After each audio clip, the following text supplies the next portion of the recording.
When the last non-avian dinosaurs disappeared, they didn't leave behind an empty world. They left behind space.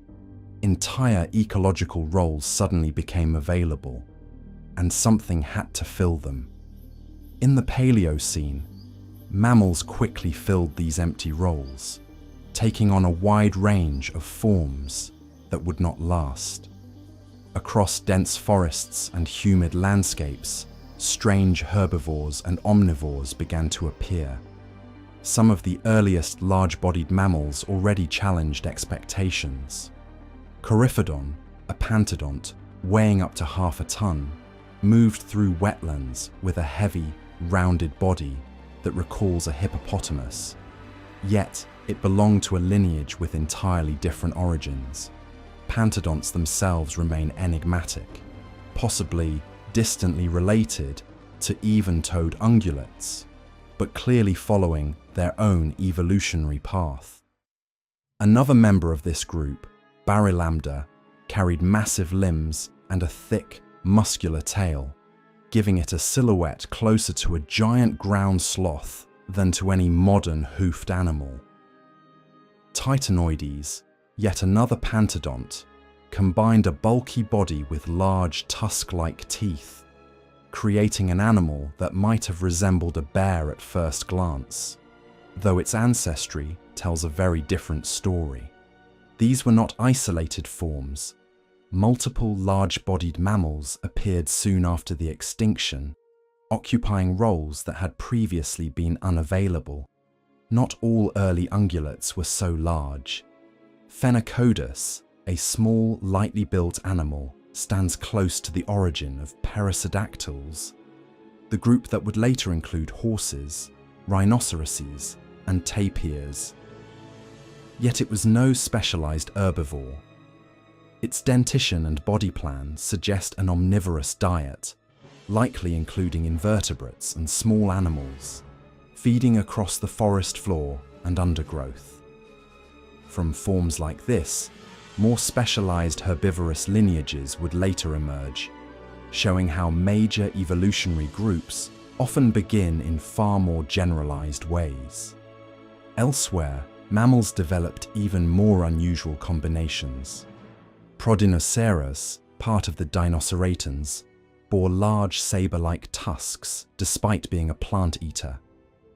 It belonged to a lineage that would later produce Uintatherium, known for its multiple, horn-like structures on the skull. These animals show how display, competition, and feeding adaptations could appear together in unexpected ways. In South America, isolated from other continents, mammals followed their own trajectories. Charodnea, roughly the size of a large pig or small tapir, moved through lush forests as a herbivore with uncertain affinities. Its fragmentary remains suggest possible connections to northern groups like Dinoceratans, but its true relationships remain debated, an example of how much of this early radiation is still only partially understood. Some mammals blurred the line between ground and trees. Periptychus had the appearance of a large, unusual coati, roaming the undergrowth and possibly climbing as well. Despite its carnivore-like look, it belonged to the arctocyonids, a group of omnivorous ungulates distantly related to modern artiodactyls. Its blunt, hoof-like digits replaced claws, revealing how appearances can mislead when lineages diverge in unexpected directions. At the same time, entirely different evolutionary histories were unfolding in small-bodied mammals. Erytherium, only a few centimeters long and superficially similar to a small hyrax, represents one of the earliest known relatives of elephants. From such modest beginnings would eventually arise some of the largest land mammals in Earth's history. Meanwhile, rodent-like forms evolved independently in unexpected lineages. Taeniolabis, a large multituberculate, resembled a giant rodent such as a capybara, complete with a long tail and robust body. Yet multituberculates were not true rodents.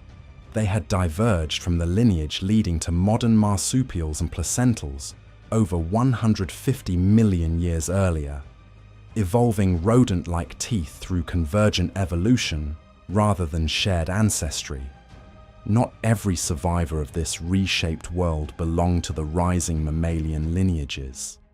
Attacus, a large freshwater turtle, had already been present by the end of the Cretaceous and persisted across the extinction event that eliminated the non-avian dinosaurs.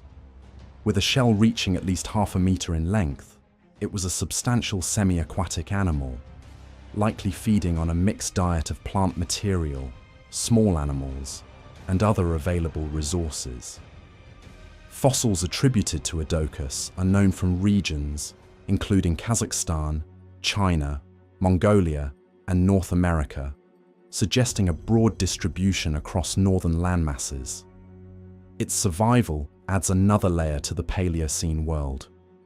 Some lineages did not emerge after the extinction, but endured through it. And not all herbivores of this world were mammals.